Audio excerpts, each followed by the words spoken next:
younger patients. Robotic knee replacement is very good for deform knee, जो जितना गंदा knee हो ना उतना अच्छा है robotic knee. Recovery takes longer in robotic surgery. No, totally myth, because traditional way में जब हम लोग सर्जरी करते थे it will take 2 to 3 months, but robotic में 12 to 15 days.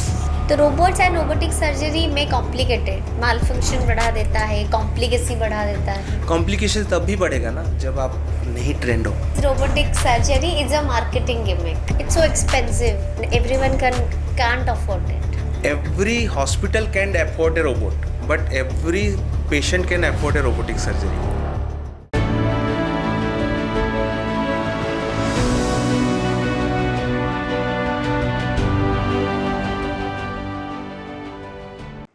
सभी को नमस्कार. Odisha most popular health podcast को स्वागत करती हूँ मैं ऋतुपर्णा. हम ये सभी जानते हैं कि रोटी कपड़ा मकान, लेकिन इससे बाद भी कुछ एसेंशियल है हमारी हेल्थ. 30-40s के बाद अगर आप हेल्दी है तो यू आर वेल्दी. लेकिन the thing is that lifestyle changes हो रहे हैं, हमारे हैबिट्स बदल रहे हैं. आजकल 30s-40s में बिफोर 60 भी हम देख रहे हैं कि नी प्रॉब्लम्स ज़्यादा हो रहे हैं, स्पेशली यंगस्टर्स को. क्यों हो रहे हैं? अगर आप नी रिप्लेसमेंट के बारे में सोच रहे हैं तो ट्रेडिशनल नी सर्जरी करवाए या फिर रोबोटिक नी सर्जरी करवाए. अगर रोबोटिक नी सर्जरी करवाए, दिमाग में अभी भी रहता है अगर रोबोट्स फेल हो गए तो रोबोट्स ही सर्जरी करते हैं. जी नहीं, ये एक सर्जन ही करते हैं, लेकिन उसके लिए स्पेशल ट्रेनिंग होती है. तो चलिए आज ट्रेडिशनल नी सर्जरी से ज़्यादा क्यों अच्छा है रोबोटिक नी सर्जरी, उसके बारे में बहुत आराम से और डिटेल में चर्चा करेंगे, क्योंकि आज हमारे साथ है Pioneer of robotic knee surgery, the well known and very famous doctor Divya Singh. चलिए स्वागत करते हैं. सर नमस्कार, वेलकम टू आवर पॉडकास्ट. पहले हम ये जानना चाहेंगे कि अगर मेरी उम्र 30 या 35 प्लस है तो मैं ऐसे कुछ हैबिट्स रखूं बचपन से जो कि आगे चल के मुझे नी का कोई प्रॉब्लम ही ना हो. ओके, सो प्रिकॉशन आप ले सकते हैं जो कि बहुत ज़रूरी है during your early ages. Okay, जैसे कि फीमेल पेशेंट लोग को मैं स्पेशली बोलता हूँ कि आप after 30 so you should take एक कैल्शियम रेगुलर इंटरवल में लीजिए. उसके बाद हम लोग बोलते हैं कि वेट को बहुत मेंटेन करना is very important in knee osteoarthritis और हिप ऑस्टियोआर्थराइटिस, क्योंकि जो भी ऑस्टियोआर्थराइटिस जो भी होता है ना, it's because of your heavy weight. पहला है weight reduction is very important. Then अगर वेट आपका बढ़ेगा तो मसल का भी, आपका जो मसल्स है उसका भी रिडक्शन होता है. तो मसल को जितना स्ट्रेंथन करे, तो जिम इज़ वेरी इंपॉर्टेंट. कोई भी तरह का स्पोर्ट एक्टिविटीज़ हो या फिर एनी फिजिकल एक्टिविटीज़ जो भी घर में हो सके, बाहर में हो सके या फिर कोई स्पोर्ट्स हो सके, उसके लिए ट्राई कीजिए. ओके, सेकंड थिंग है जो मैं बोला आपको, रेगुलर इंटरवल में विटामिन D3 एंड कैल्शियम का इंटेक लेना. ठीक है. सेकंड चीज़ है क्रॉस लेगेड सिटिंग, जो कि आलती पालती मार के जो नीचे बैठना, और उसके साथ जो स्क्वाट करना, जो कि इंडियन टॉयलेट यूज़ करना, ये सब थोड़ा सा बंद करना पड़ेगा आफ्टर 30s. ओके, और बाकी वगैरह जो भी हो सके, जैसे कि exercise, weight reduction and healthy food, no junk foods.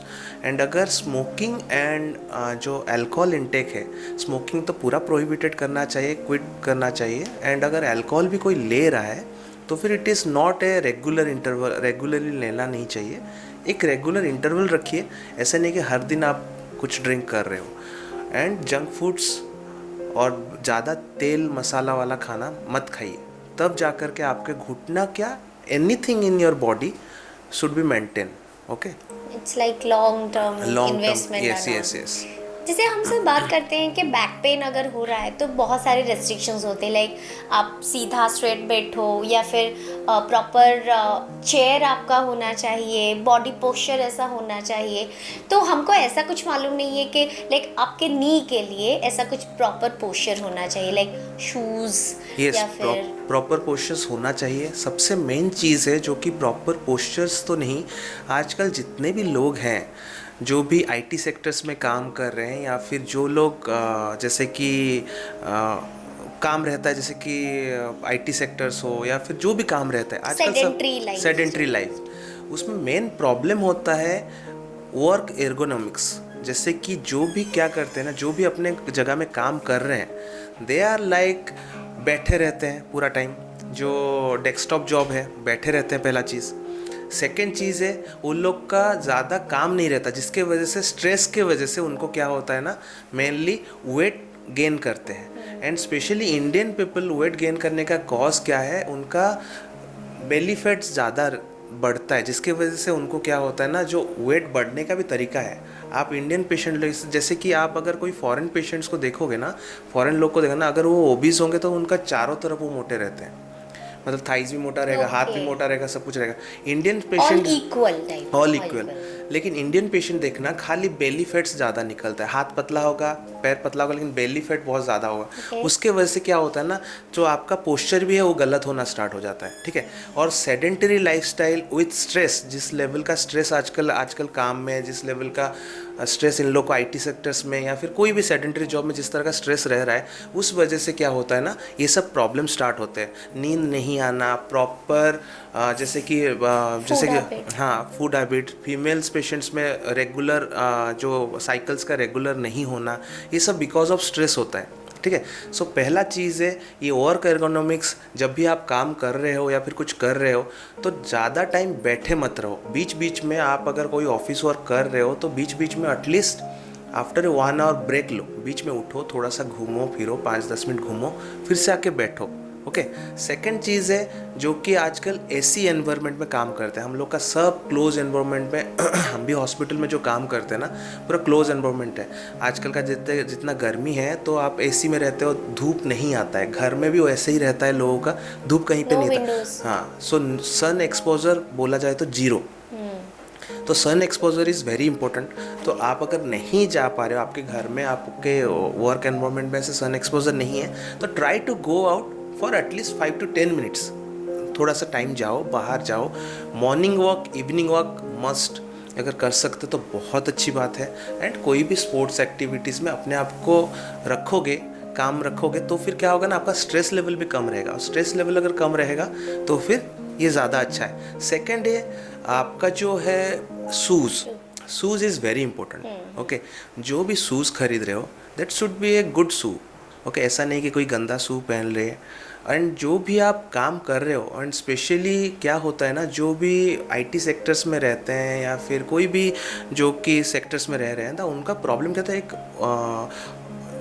जो उनके वर्क एनवायरनमेंट में एक एक दे दिया जाता है कि ये टाइप का आपको कपड़ा पहनना है, ये टाइप का आपको शूज़ पहनना है, ठीक है।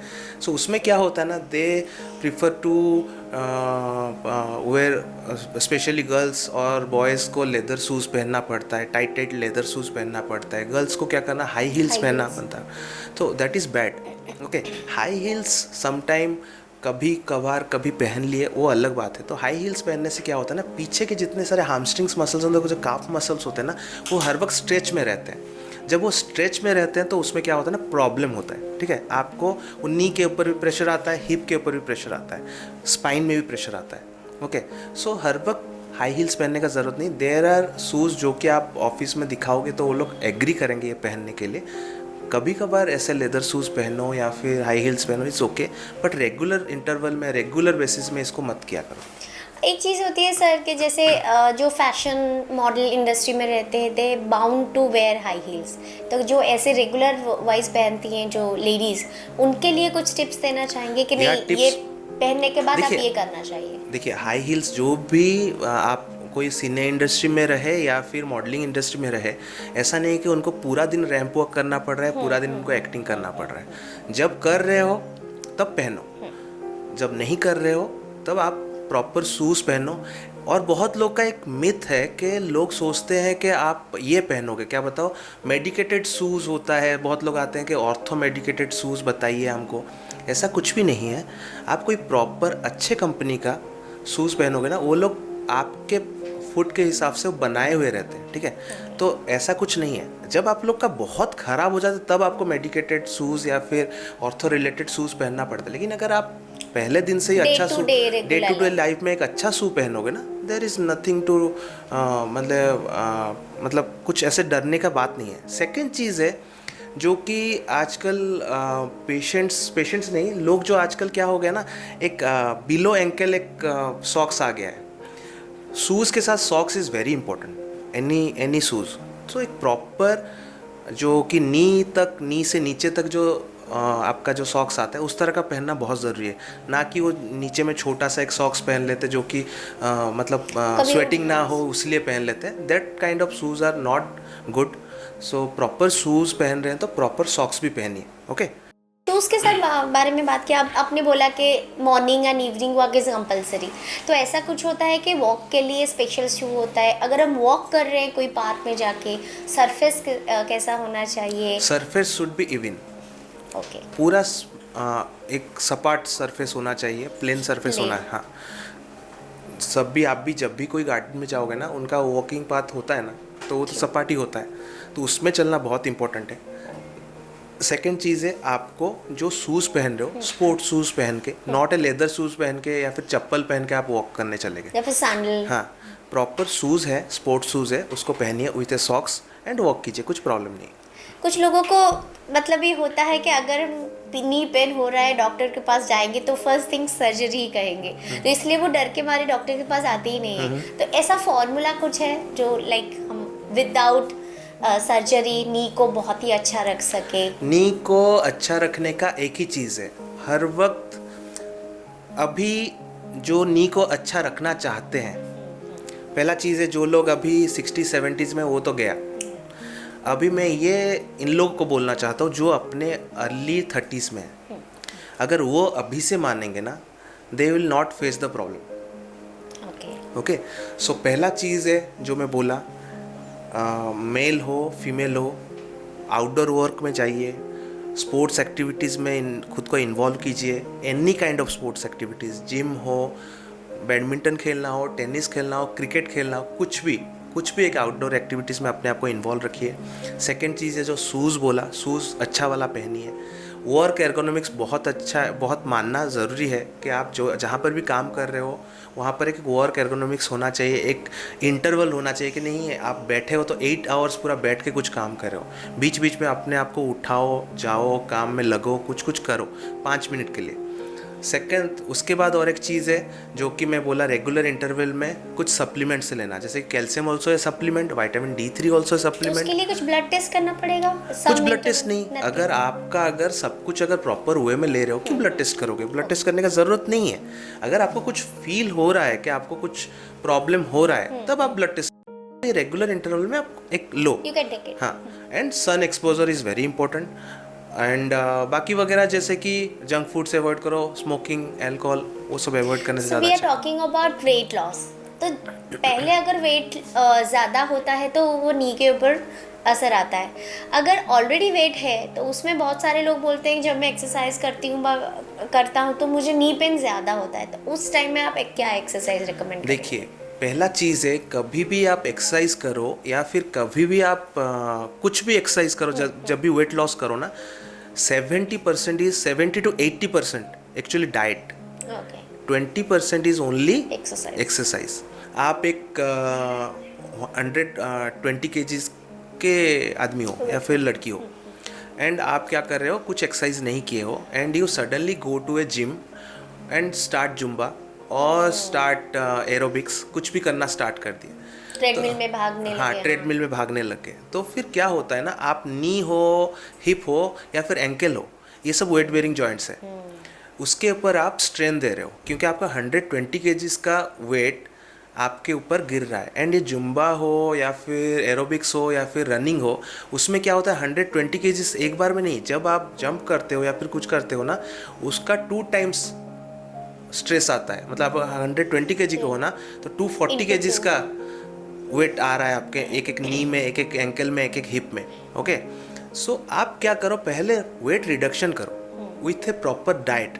बहुत सारे डाइटिशियन अवेलेबल है आजकल, ऑनलाइन डाइटिशियन अवेलेबल है। पहले डाइट कंट्रोल करो, वेट को रिड्यूस करो, एक लेवल तक लाओ, उसके बाद आप क्या करोगे, आप एक्सरसाइज करो। ऐसा नहीं कि मैं एक्सरसाइज मना कर रहा हूँ, but not those kind of exercise जो कि कोई ओवरवेट के साथ, जो प्रॉपर, जो एक आप क्या कर रहे हो ना किसी दूसरी लड़की को देख रहे हो या फिर दूसरे लड़के को देख रहे हो जो कि 2-3 साल से कर रहा है and he is in 80 kg and वो प्रॉपर अपना एक्सरसाइज करके अपने बॉडी को मेंटेन किया हुआ है, एंड आप क्या कर रहे हो ना, उसको देख करके आप सोच रहे हो कि मैं उस तरह का एक्सरसाइज स्टार्ट कर सकती हूँ या फिर कर सकता हूँ. So it should be avoided. आप पहले ट्राई करो वेट रिडक्शन के बाद एक्सरसाइज करो, इट्स बेटर. कुछ कुछ चीज़ें जैसी होती हैं कि लोग वेट रिडक्शन करने के लिए सीढ़ी से जाते हैं, they are not using lift. आलती पालती, जैसे आपने बोला कि आलती पालती मार के बैठ के खाना खाते हैं या फिर सब्जी काटते हैं या फिर पूजा करते हैं, तो इससे कितना फ़र्क पड़ता है, ये कितना ज़रूरी है? देखिए बहुत फ़र्क पड़ता है. पहला चीज़ है, अगर ये नी का मॉडल देखेंगे ना आप, ओके, दिस इज स्ट्रेट, आप स्टैंड हो, खड़े हो आप पूरा, इसमें नी में आपका जितना स्ट्रेन है, आप अगर 90 डिग्री में मोड़ रहे हो तो ये देखिए ये चीज़ थोड़ा सा टाइट हुआ. जब आलती पालती मारना है ना, ऑलमोस्ट 110 डिग्री या फिर 120 डिग्री होने के बाद ये प्रेशर में आएगा. आप जब ये प्रेशर में आप बैठ रहे हो तो उसमें क्या होता है ना, नी में हर जगह में पॉइंट्स होते हैं, तो पॉइंट ऑफ कांटेक्ट कम हो जाता है लेकिन स्ट्रेस बढ़ जाता है. ओके, मतलब आप जब खड़े रहते हो तो सोच लीजिए आपके पूरे सरफेस के ऊपर पूरा एक चीज़ खड़ा हुआ है, लेकिन आप जब बैठते हो तो पॉइंट ऑफ कांटेक्ट कम हो गया, एक सिंगल पॉइंट ऑफ कांटेक्ट में आपका स्ट्रेस लेवल बढ़ गया, तब उस जगह में वेयर एंड टियर बढ़ गया. जो आलती पालती बांधना एंड इंडियन टॉयलेट यूज़ करना, उसमें क्या होता है ना, आपका घुटना खराब होना जल्दी स्टार्ट होता है. और अगर अपने मसल्स को, सामने वाले मसल्स को, जो कि क्वाड्रिसेप्स मसल्स बोलते हैं, जो सामने की तरफ रहता है, एंड पीछे तरफ जो रहता है वो हैमस्ट्रिंग्स मसल्स बोलते हैं, अगर वो दोनों को अगर प्रॉपरली आप स्ट्रेंथन नहीं किया, वीक है, एंड आप आलती पालती मार के बैठ रहे हो एंड आप नीचे बैठ रहे हो, तब आपको वो घुटनों में प्रॉब्लम होना स्टार्ट हो जाता है. ठीक है, सीढ़ी चढ़ना इज़ ओके, बट सीढ़ी में ऊपर नीचे बहुत बार होना, that is not good. Okay, धीरे धीरे करो, रेलिंग्स पकड़ के चढ़ो, कुछ प्रॉब्लम नहीं है, लेकिन ऐसे ऊपर नीचे होने से, हाँ, दैट इज़ बैड. ऐसी बहुत सारी चीज़ें होती हैं, जैसे ऑपरेशन के बारे में अगर बात करें तो डॉक्टर के पास जब जाते हैं तो बोलते हैं कि this is your final time, operation is mandatory. वो कब होता है? देखिए, ऑस्टियोआर्थराइटिस में बहुत बार बोल चुका हूँ, ऑस्टियोआर्थराइटिस में 4 स्टेजेस होते हैं, एक्चुअली 5 स्टेजेस होते हैं. जिन लोग का घुटना में कुछ प्रॉब्लम नहीं है उसको स्टेज 0 बोलते हैं. Then 1, 2, 3, 4, first stage, second stage, that is like उसमें मेडिसिन लो, एक्सरसाइज करो, वेट रिडक्शन करो. अगर आप वो सब मानोगे तो फिर वो स्टेजेस और बढ़ेंगे नहीं, एक जगह में रुक जाएगा, एंड आपको वो सब जो प्रॉब्लम्स हो रहे हैं ना वो होंगे नहीं, स्लो डाउन हो जाएगा. Okay, and stage 3 and stage 4 जब होता है ना, स्टेज 3 में क्या होता है ना, that is a complicated one.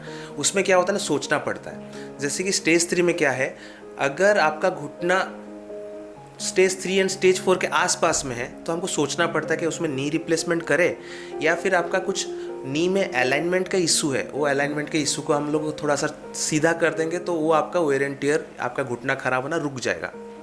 And अगर उसके साथ अगर कुछ लिगामेंट इशूज़ है तो उसको भी हम लोग आर्थ्रोस्कोपिकली, उसमें नी रिप्लेसमेंट ज़रूरत नहीं होता, उसमें छोटे छोटे होल्स करके हम लोग सर्जरी करते हैं, उसमें जहाँ जहाँ प्रॉब्लम है उसको खाली मेंड कर देते हैं, ठीक कर देते हैं, तो फिर आपको नी रिप्लेसमेंट ज़्यादा ज़रूरी नहीं है, एंड ये आपका नी है बहुत दिनों तक और निकल जाएगा. लेकिन जब स्टेज 4 हो जाता है तब मैंडेटरी हो जाता है नी रिप्लेसमेंट. और स्टेज 4 में भी जब आप और एडवांस स्टेज में जाते हो तो पेशेंट का पैर टेढ़ा होना स्टार्ट हो जाता है, वो बाहर की तरफ मुड़ जाता है, नहीं तो अंदर की तरफ मुड़ जाता है. बाहर की तरफ जब मुड़ जाता है तो उसको हम वायरस डिफॉर्मिटी बोलते हैं, अंदर की तरफ मुड़ जाता है तो उसको वेल्गस डिफॉर्मिटी बोलते हैं. अगर वो डिफॉर्मिटी आ गया तो फिर तो आपको नी रिप्लेसमेंट करना ही पड़ेगा, मैंडेटरी. ट्रेडिशनल नी सर्जरी और रोबोटिक नी सर्जरी, तो उसमें हम सुने हैं कि robotic knee surgery is more better than the not traditional knee surgery. Yes, it is better than traditional.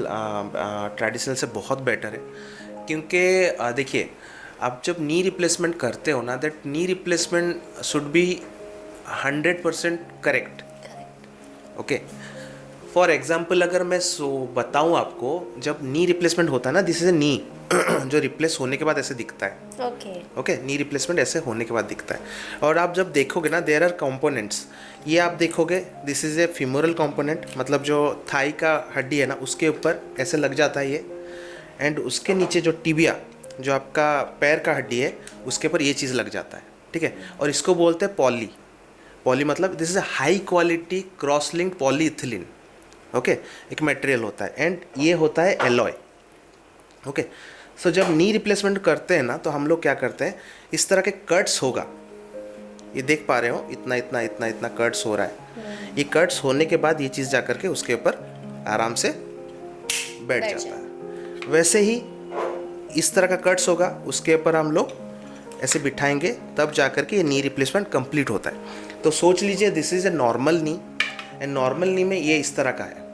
Okay, इसको चारों तरफ से ऐसे काटने के बाद ऐसे काटने के बाद ये जाके बैठेगा। अभी क्या हो गया, जब हम लोग ट्रेडिशनल वे में करते थे तो देयर इज़ मतलब ऐसा नहीं कि एक दो मेजरमेंट है, बहुत सारे मेजरमेंट्स हैं। तो ट्रेडिशनल वे में जब हम लोग करते थे, 2-3 मेजरमेंट को लेकर के हम लोग कट ले लेते थे। ओके, तब हम लोग को क्या होता था ना, प्रॉब्लम क्या होता था, सोच लीजिए आप जब आप रेडीमेड कुछ कपड़ा खरीदते हो, सो मे बी आप आपका सोच लीजिए, जीन्स ही सोच लीजिए, कोई जीन्स खरीद रहे हो, आपका वेस्ट साइज है 31। ओके, उसके बाद आप खरीद रहे हो 32 खरीद रहे हो, तो आपको प्रॉब्लम हो रहा है, ढीला पड़ रहा है, आपको बेल्ट पहनना पड़ रहा है। आप अगर 30 खरीद रहे हो, आपको थोड़ा सा टाइट हो रहा है। ओके, आपको 31 ही चाहिए, तो धीरे धीरे बहुत अच्छे कंपनी आ गए, वो 31 भी निकालने लगे। तो knee replacement in robotics, it's like मतलब जो कि आपको आपके लिए ही बना है। एंड और एक चीज़ है, जब भी टू दी पॉइंट, सेकेंड चीज़ है, ये जब नी रिप्लेसमेंट होता है ना, आपका घुटना जैसा है, मेरा घुटना वैसे नहीं है, आपका चेहरा मेरे चेहरे से नहीं मिलेगा, वैसे और किसी का चेहरा और किसी से नहीं मिलेगा। तो there is 250 types of knee. मतलब अगर उसको स्टेजिंग किया जाए या फिर उसको सेग्रीगेट किया जाए, तो किसी का नी, इसका नी, इसका नी इस कैटेगरी में पड़ेगा, इसका नी, इसका नी इस कैटेगरी में पड़ेगा। तो 250 टाइप्स ऑफ नी है। जब नी जैसे है वैसे ही खराब होता है। मतलब आपका जो घुटना का खराब होने का तरीका है, अगर आप कोई ट्रॉमा नहीं हुआ, कुछ नहीं हुआ, लेकिन अगर प्रॉपर वे में अगर जो ऑस्टियोआर्थराइटिस एजिंग के हिसाब से हुआ खराब, तो उसी तरह का ही खराब होना है। ओके, ये नी इस तरह का खराब होगा, ये नी इस तरह का खराब होगा, ठीक है। तो सब नी का अलग अलग टाइप का खराब होना है। तो अभी अगर मैं आपका ट्रीटमेंट जैसा है, जैसा नी है, आपका जैसा खराबी हुआ है, मेरे में भी सेम कर लूँ या फिर थर्ड पर्सन को सेम कर लूँ, तो फिर रिजल्ट तो उस तरह का नहीं आएगा।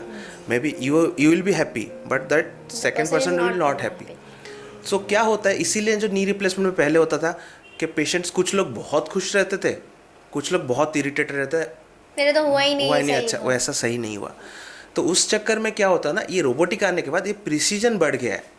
जिस तरह का नी है, जिस तरह का प्रॉब्लम है, उसी तरह का कट लिया जाता है, उसी तरह का प्रॉब्लम्स डील किया जाता है। सेकेंड चीज़ में जो आपको दिखाया ये चीज़ में, ये देखिए पॉली है।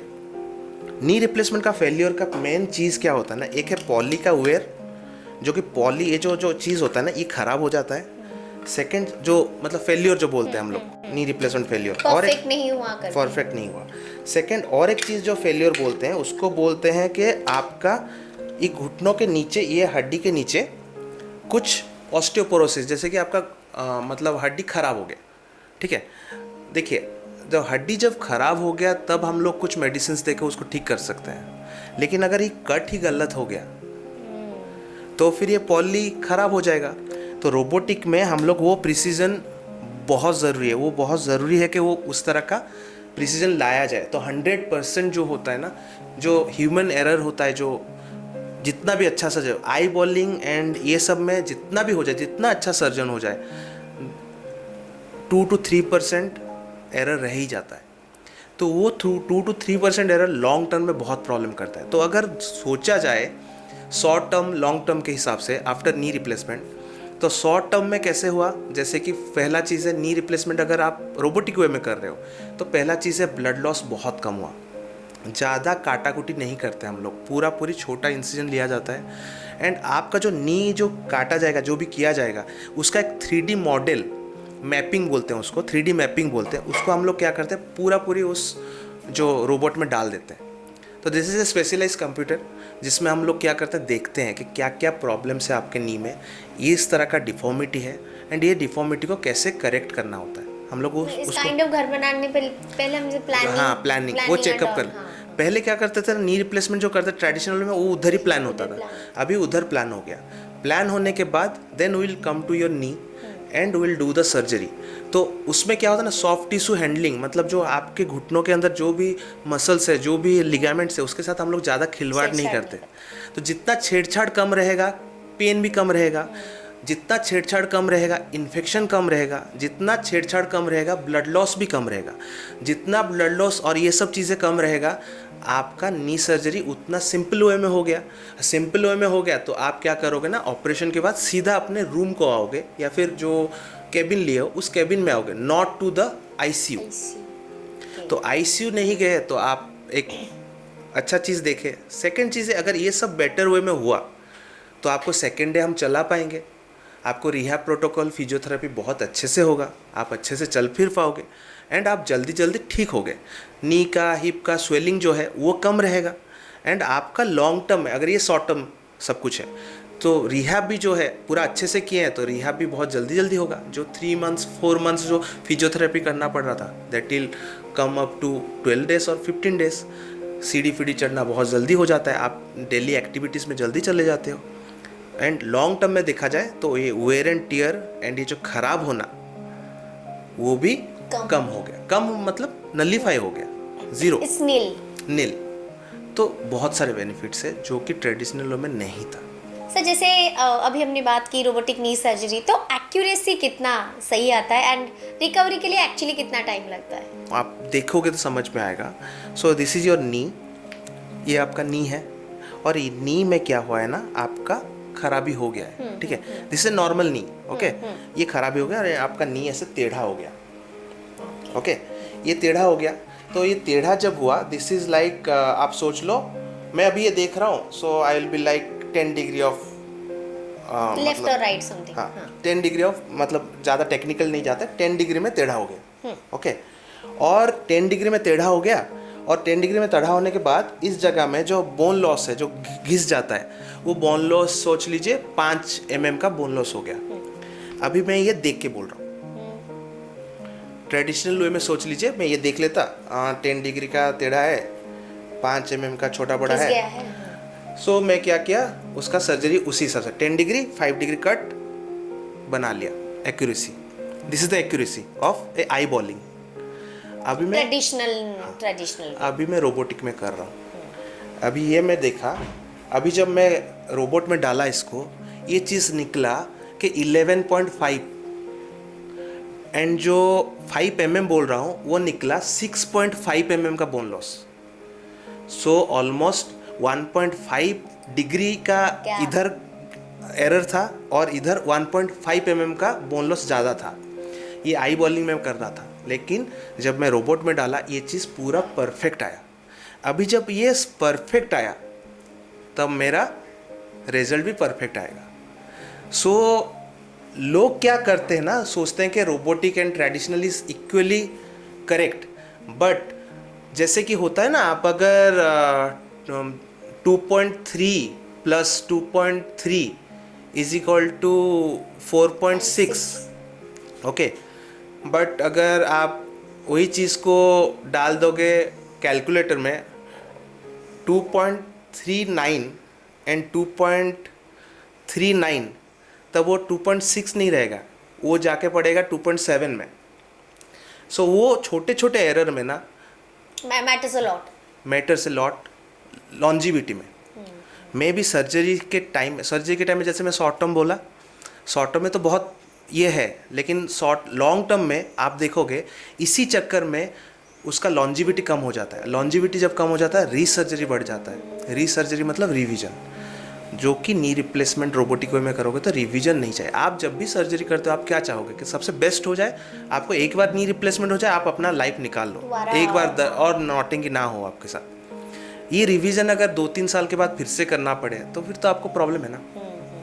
सर अब बहुत सारे वीडियोस हमने देखे सोशल मीडिया पे, यूट्यूब, फेसबुक पे कि रोबोटिक नी सर्जरी एक्चुअली कैसे होता है, बट अगर एक साधारण इंसान को हम समझाएं कैसे होता है फ्रॉम जब एंट्री करते हैं क्लिनिक में, हॉस्पिटल में, क्या होता है? डिस्चार्ज कैसे।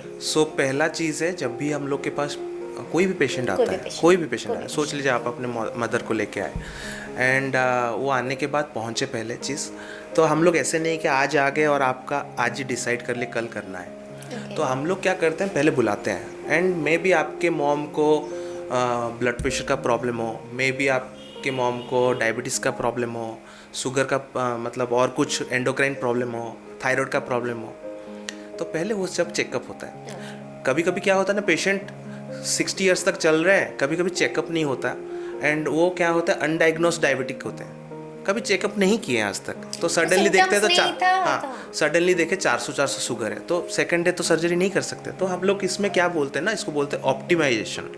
आप पहले आए हमारे पास, मैं डिसाइड करके आपको एक डेट बताऊंगा, अगर सब कुछ ठीक ठाक रहा तो 7 डेज 8 डेज़ के बाद आपको एक ऑप्शन दूंगा कि आप कब डेट लेना चाहते हो। मेरे डेट्स के साथ, मेरा अगर उस दिन सर्जरी नहीं है, कुछ नहीं है, बहुत सारे, तो उस हिसाब से एक डेट्स फाइनलाइज होगा हम दोनों के बीच में।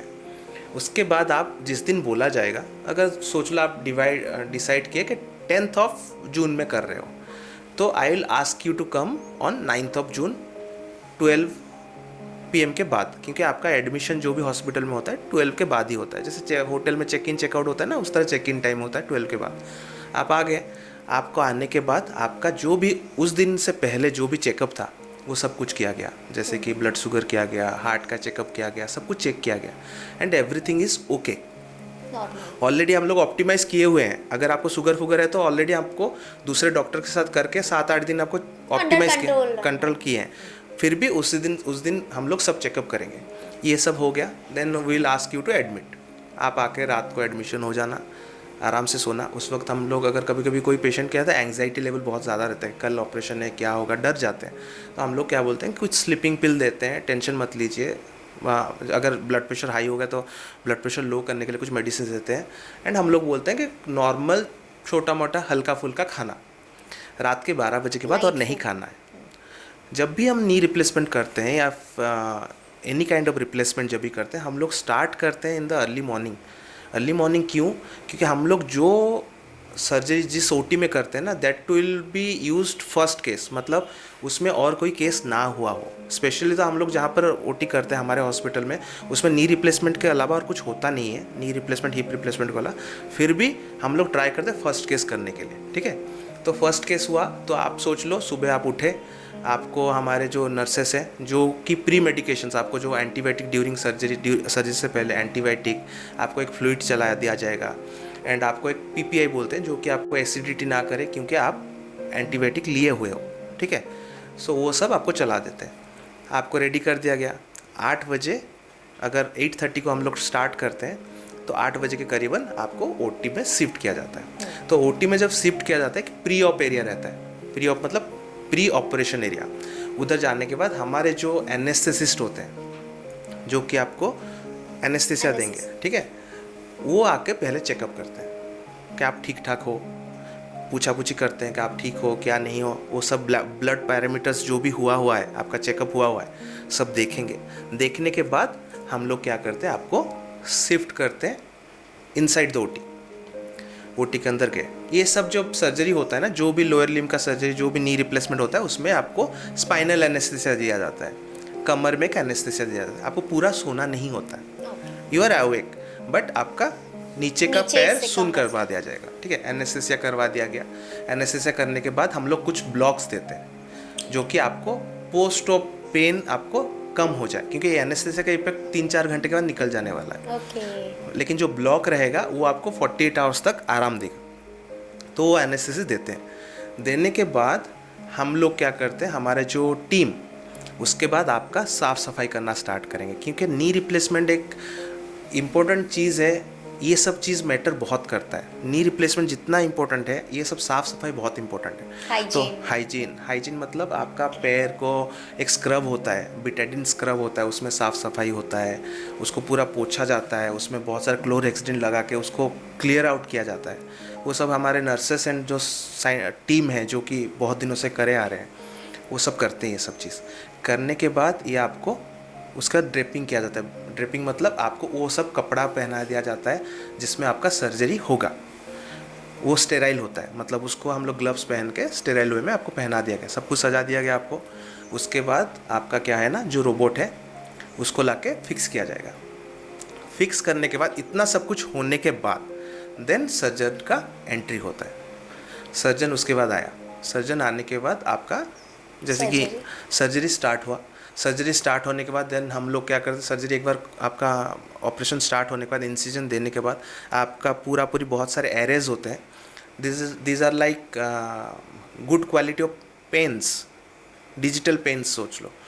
तो हम लोग क्या करते हैं, उसमें आपका ड्राइंग बनाते हैं। आपके जो नी में है ना, तो नी में हम लोग क्या करते हैं ना, ऐसे ड्राइंग बनाना स्टार्ट करते हैं। ये आपका नी है, उसमें हम लोग ड्राइंग बनाना स्टार्ट करते हैं पेन की तरह। तो जब हम लोग ऐसे पेन की तरह ड्राइंग बनाते हैं ना, ये क्या होगा ना, जो हमारा रोबोट है वो कैप्चर करना स्टार्ट करेगा। उसके बहुत हाई क्वालिटी कैमरास होते हैं, वो कैप्चर करके पूरा मॉडल लेके उधर डाल देगा। डीप इनसाइड के, मतलब नी के अंदर नी का आसपास सारे पूरा नी का पूरा मॉडल, पिक्चर्स हाँ, पूरा नी का पूरा मॉडल लेके कॉपी मार के उधर दिखा देगा कि ये इनका नी है और ये नी इतना खराब हुआ है एंड ये इस काइंड के मतलब पास्ट में इस तरह के नी में थे। अभी वो चीज़ जब आ गया मेरे पास, तब मैं क्या करता हूँ, उधर हम स्पेशलाइज कंप्यूटर होता है तो उसमें मैं जाता हूँ और उसमें जो डिफॉर्मिटी है वो डिफॉर्मिटी को मैं करेक्शन करता हूँ। वो बता देता है मुझे अभी परम्यूटेशन कॉम्बिनेशन मुझे करना है। So this is not a robotic surgery, this is A robotic assisted surgery. Robot के पास चला गया, अभी रोबोट मुझे दिखा दिया ये डिफॉर्मिटी है। अभी मैं आपके घुटनों के ऊपर कुछ रिसर्च नहीं कर रहा हूँ, मैं वो रोबोट के साथ कर रहा हूँ कि कैलकुलेशन, हाँ ये बेस्ट होगा इनके लिए। तो वो हो गया, एरर फेरर सब सॉल्व कर दिया। 1.5 डिग्री का है तो उसमें माइनस करने के लिए आप कमा के जाकर के 0 तक पहुँचोगे। 6.5 है, इतना कमा के जाके 0 तक पहुँचोगे, तो आपका एक नी का मॉडल आ गया। देन रोबोट को हम लोग वो चीज़ बता देते हैं, ये हम लोग करने वाले हैं। फिर रोबोट का क्या होता है ना, एक सॉ होता है, मतलब जो ये कटिंग होगा ना, एक सॉ होता है जिसमें कटता है, कटिंग लिया जाता है, वो मेरे हाथ में आता है। तो रोबोट मैं वो काटना स्टार्ट करता हूँ। जब मैं काटना स्टार्ट करता हूँ ना, देयर इज समथिंग कॉल्ड, जो रोबोट मुझे रोकेगा, buzzer kind of thing. No, the robot will not, मतलब मुझे वो गलत चीज़ करने ही नहीं देगा, मूव ही नहीं करेगा वो चीज़। मतलब मैं कट ले रहा हूँ ना, तो मैं ये ठीक कट ले रहा हूँ, तो अगर मैं टेढ़ा भी काटने के लिए ट्राई करूँ ना, रोबोट क्या करेगा, मुझे रोकेगा, मतलब करने ब्लॉक करेगा, आप गलत जा रहे हो। तो वो करके मैं वो पूरा परफेक्ट कट लिया। उसके बाद हम लोग उसको साफ़ सफाई किए। देन स्पेशलाइज सीमेंट आता है, वो सीमेंट लगा करके साफ़ सफाई करने का धोया जाता है, नी को पूरा कट हो गया। उसके बाद आपका इम्प्लांट बिठाया गया, देन हम लोग स्टिच कर देते हैं। स्टिच करने के बाद ड्रेसिंग हो गया। ड्रेसिंग होने के बाद आपको एक पोस्ट ऑप एरिया, जैसे प्री ऑप एरिया है, पोस्ट ऑप एरिया है, आपको उधर ला दिया जाता है। उधर आपको हम लोग 1 घंटा रखते हैं, क्योंकि एक ऑपरेशन घटा है तो हम लोग ऐसे नहीं कि आपको छोड़ देंगे रूम में। तो 1 घंटा हम लोग ऑब्जर्व करते हैं कि क्या क्या आपके साथ सब कुछ ठीक है, तो ब्लड प्रेशर फिर से मेंटेन हो रहा है, सब कुछ मेंटेन हो रहा है, क्योंकि सर्जरी से निकले हो। वो सब मेंटेन जब होता है, उस बीच में आपके जो, जैसे आप पूछे ना कि फैमिली वाले अलाउड है कि नहीं, उस वक्त हम लोग अलाउ करते हैं कि आप आके देख लो अपने पेशेंट को ठीक है कि नहीं। सब कुछ जब ठीक हो जाता है, वो अपने रूम में आ जाते हैं। तो सोच लीजिए एक रोबोटिक नी रिप्लेसमेंट हो गया एंड आप 11 साढ़े 11 बजे तक अपने रूम में आ गए। आने के बाद अगर सिंगल नी है, एक ही घुटनों का ऑपरेशन हुआ है, तो हमारा जो फिजियोथेरेपी टीम एक्टिवेट हो जाता है। तो उनका प्रोटोकॉल है, हमको बोलना भी नहीं पड़ता, वो लोग शाम को 4 बजे तक पहुंच जाएंगे आपके पास कि घुटना हुआ है, आपका एक्सरसाइज करना स्टार्ट कर देंगे उसी दिन, सर्जरी के दिन। अगर आपका दोनों घुटना हुआ है, वो लोग आते हैं, थोड़ा सा छोटा मोटा एक्सरसाइज करवाते हैं, लेकिन फिर भी दोनों घुटना हुआ है तो हम लोग इतना जल्दी नहीं करवाते, सेकेंड डे के लिए वेट करें। सेकेंड डे मॉर्निंग लेकिन स्टार्ट हो ही जाता है। उसके बाद आपका जो फर्स्ट डे सेकेंड डे हुआ, सेकेंड डे आपको चलना फिरना, बरंडा में चलाना, हॉस्पिटल के कॉरिडोर में चलाना, हॉस्पिटल के जो स्टेयरकेसेस है ऊपर नीचे करवाना।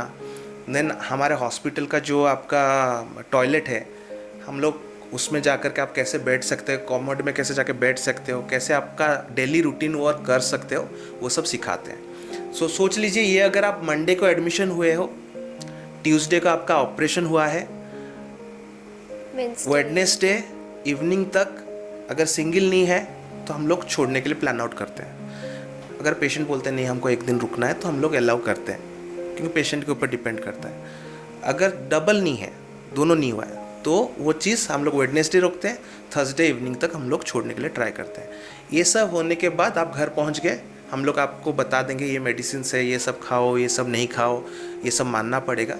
उस बीच में हमारा जो टीम से हो, या फिर अगर आप दूर से आए हो कहीं से, तो हमारा टीम का जो लड़का है, फिजियोथेरेपी टीम का लड़का है, वो कांटेक्ट में रहता है आपके फिजियोथेरेपी टीम के साथ। वो बताएगा कि ये सब फिजियोथेरेपी करना है एंड आपको बताना है, वीडियो बना के भेजना है कैसे कैसे कर रहे हैं, कैसे कैसे कर रहे हो। procedures। तो हम लोग ये सब खत्म होने के बाद, ये आपको हम लोग डे 0 अगर हो गया सर्जरी का, डे 15 को हम लोग फिर से आपको एक बार बुलाते हैं। एंड हम लोग जो भी सर्जरी करते हैं उसमें स्टिचेस नहीं रहता, स्टिचेस सब इंटरनल स्टिचेस रहता है। हम डे 15 को खाली बुलाते हैं, चेकअप करते हैं आप ठीक ठाक हो, then we will ask them to start bathing. जो भी है, पानी लगा सकते हो, पैर में पानी लगा सकते हो, सब कुछ कर सकते हो, अलाउ करते हैं। एंड हम लोग फिजियोथेरेपी ऑलमोस्ट डे 15 को मना कर देते हैं। हम बोलते हैं कि रोबोटिक वे में हुआ है, आप अभी पूरी कंट्रोल हो, आप कर पा रहे हो सब कुछ, आप घर में ही खुद से ही एक्सरसाइज करो जो सीख गए हो। उसका डे 30 को बुलाते हैं फिर से, फिर 3 months। Then I will ask every patient to come every 1 year। आप ठीक हो, खराब हो, नहीं हो, आप एक बार आके मुझसे मिल के जाओ कि आप ठीक हो बोल के। नहीं तो फिर से वही हो गया ना, आप फिर से कुछ खराब करके 2 साल के बाद आ रहे हो। तो हर साल आके मिलो ठीक हो बोल के। तो ये सारी चीज़ों में पोस्ट रिकवरी एक होता है, लोग सोचते हैं कि आज मेरा नी रिप्लेसमेंट हो गया तो कल से हम भागना, चलना, सीढ़ी नहीं, चढ़ना, नहीं, वो गलत ये है। थोड़ा सा होता है। तो इसके बारे में बात करें, post we recovery are giving you a new knee. Okay, so बचपन में जब आप बड़े हुए तो एक दिन में तो साइकिल नहीं चलाए थे, दौड़े नहीं थे ना, बस उसी तरह के बच्चे की तरह ही हो आप। तो पहले दिन आप चलोगे, सब कुछ सिखाया जाएगा। हॉस्पिटल से जाने से पहले आपको जो मैं बोला, आपको डेली रूटीन्स जो करना चाहते हो, जैसे कि आप चल के अपने बाथरूम जा सको, डे टू डे लाइफ कर सकते हो। और हम लोग बोलते हैं कि चलना फिरना करो। 15-20 दिन के बाद हम लोग बोलते हैं घर के अंदर जो भी वर्क है, अगर किचन वर्क है, फीमेल स्पेशली किचन वर्क है, मेल है, तो आपके घर के अंदर इतना बड़ा घर है, उस घर में सब काम करते रहो, मतलब घर में घुमा फिरा करो, ठीक है। एंड जो मैं बोला ना, डे 30 को फिर से बुलाता हूँ, फिर बुला के मैं देख लेता हूँ कि हाँ ये चलने लायक है, तब मैं मॉर्निंग वॉक, इवनिंग वॉक, गाड़ी चला के जाओ, बाहर आओ, जो करना है करो, अलाउ कर देता हूँ। ओके, तो दिस इज़ द थिंग जो कि हम लोग करते हैं। कुछ मिथ है, थोड़ा सा हम ब्रस्ट करेंगे। लोगों को ये लगता है कि रोबोटिक सर्जरी मतलब एक रोबोट आके एज अ सर्जन, वो मैं तो बताया है रोबोटिक सर्जरी में रोबोट करता ही नहीं है। रोबोट हम लोग जैसे कि दिस इज ए थिंग जो कि this is a specialised equipment जो कि हमको हेल्प करता है to go for a precise knee replacement. This is, you can call it smart assistant tool, हाँ, advance tool, advance tool. Okay, तो robotic knee surgery is only for the younger patients? No no no no no no no, जितना बूढ़ा हो गया आदमी उसको ज़्यादा important है ये चीज़, क्योंकि उसमें तो हम लोग कुछ एरर ले ही नहीं सकते। ओके, एंड जितने बूढ़े होने के बाद जो नी रिप्लेसमेंट करने आते हैं, मैं जैसे बोला ये बेनिफिट्स बोला जो आपको, आईसी स्टे कम हो गया, ब्लड लॉस कम हो गया, इन्फेक्शन कम हो गया, पेन कम हो गया, तो ये सब चीज़ तो इम्पोर्टेंट है। एंड ये सब अगेंस्ट में जाता है बूढ़े लोग के लिए, समझ रहे हो। आईसीयू में जा रहे हो, बूढ़े लोग को और कुछ इन्फेक्शन हो गया, आप ऑपरेशन कर रहे हो, उनको अगर पेन बढ़ा तो उनको ज़्यादा पेन किलर्स नहीं दे सकते हो, तो ये सब तो उनके अगेंस्ट हो गया। तो बूढ़े लोग के लिए ज़्यादा इंपॉर्टेंट है rather a young patient. And जितना बड़ा डिफॉर्मिटी उतना अच्छा correction. So robotic knee replacement is very good for deform knee, जो जितना गंदा नी हो ना उतना अच्छा है robotic knee. It's for all ages. It's for all ages. Recovery takes longer in robotic surgery. No, totally myth. Because traditional way में जब हम लोग सर्जरी करते थे, it will take 2 to 3 months for a physiotherapy recovery जो भी है rehab. But robotic में 12 to 15 days. With in a month? Within month नहीं, within half month. 12 to 15 days. Yes. And next myth is robotic surgery is a marketing gimmick. No, it is not a marketing gimmick because इसमें आप मैं इतने सारे benefits आपको बताया, so I don't think this is a marketing gimmick. Okay. All hospitals and all doctors are meant to be do robotic surgery. No, because robotic surgery itself is a robotic जो machine है itself is a very costly thing. So सब hospital रख नहीं पा रहे हैं, पहला चीज़, जो कि फ्यूचर में शायद सब कोई रखे, लेकिन अभी तो फ़िलहाल सबके पास नहीं है because it's very highly priced equipment and बहुत हाई क्वालिटी इक्विपमेंट है जो कि इंडिया में भी नहीं बनता, बाहर से हमको मंगाना पड़ता है. ठीक है, सो इन क्रोर्स पहला चीज़ है. सेकंड चीज़ है, आपको जो भी रोबोटिक यूज़ कर रहे हैं तो उसमें स्पेशलाइज्ड ट्रेनिंग लेना पड़ता है. You have to be a specialised trained robotic surgeon. So अगर आपको रोबोटिक सर्जरी करना है तो you have to be a trained surgeon. ऐसा नहीं कि आप कोई भी आया और गला के सर्जरी कर दिया. कोई भी ऑर्थोपेडिक सर्जन हो या प्लास्टिक सर्जन हो, पहले अगर आप नी रिप्लेसमेंट कर रहे हो, ट्रेडिशनल नी रिप्लेसमेंट कर रहे हो, तो this is like a basics. जैसे कि आप ऑर्थोपेडिक पढ़ने से पहले आप MBBS करोगे ना, तो MBBS देन ऑर्थोपेडिक के बाद आप रिप्लेसमेंट में फेलोशिप करोगे, रिप्लेसमेंट सीखोगे. रिप्लेसमेंट में कुछ रिप्लेसमेंट्स करने के बाद, नंबर्स करने के बाद, then you have to go for a advance training for robotic knee replacement. Okay, ऐसा नहीं कि आप आज किए ऑर्थोपेडिक एंड कल जाके रोबोटिक, क्योंकि आपको समझ नहीं आएगा. दैट इज अ प्रोसीजर जो कि हाँ, सो हम लोग वो स्पेशलाइज्ड ट्रेनिंग लेना पड़ता है. So everybody can not do a robotic surgery and her hospital में नहीं है, लेकिन फ्यूचर में I think it will be the future, जो कि सबको सीखना पड़ेगा ही. तो रोबोट्स एंड रोबोटिक सर्जरी में कॉम्प्लिकेटेड माल फंक्शन बढ़ा देता है, कॉम्प्लिकेसी बढ़ा देता है. कॉम्प्लिकेशन तब भी बढ़ेगा ना जब आप नहीं ट्रेंड हो.